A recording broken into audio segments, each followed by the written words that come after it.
આ કથા મારીને તમારી છે. આપણે બધા ઉત્તાનપાદ છીએ.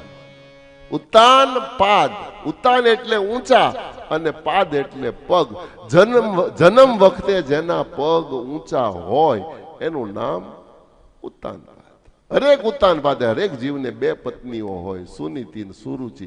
શું કાઢી નાખશો તો વધારે ખબર પડશે, નીતિ અને રુચિ. બંનેમાંથી ફળ જન્મે, સંતાનો બંનેને છે.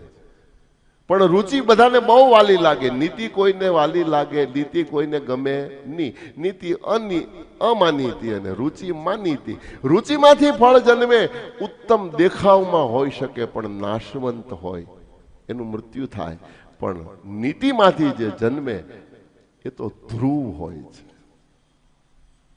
અને એટલા માટે ધ્રુવને આપ્યું અમારા ગેમલદાસ,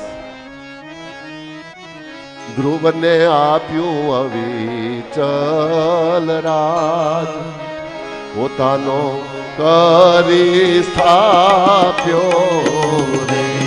ધ્રુવને આપ્યું અવિચલ રાજ, પોતાનો કરી સ્થાપ્યો રે. 5 વર્ષની અવસ્થામાં ધ્રુવે પરમાત્માની પ્રાપ્તિ કરી હતી અને ભગવાને એને 36 કલ્પનું રાજ્ય આપ્યું છે.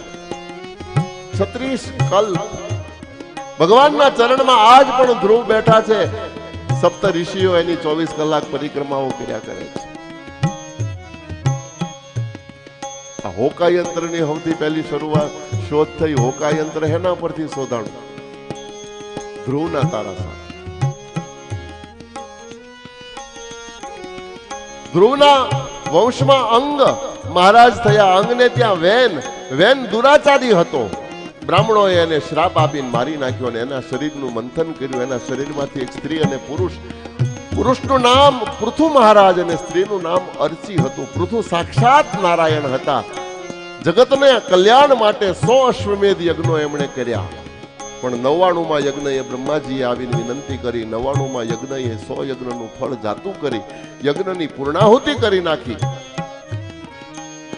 યજ્ઞના પૂર્ણાહુતિ પ્રસંગે નારાયણ પ્રગટ થયા, પ્રસન્ન થયા, વરદાન માંગે છે.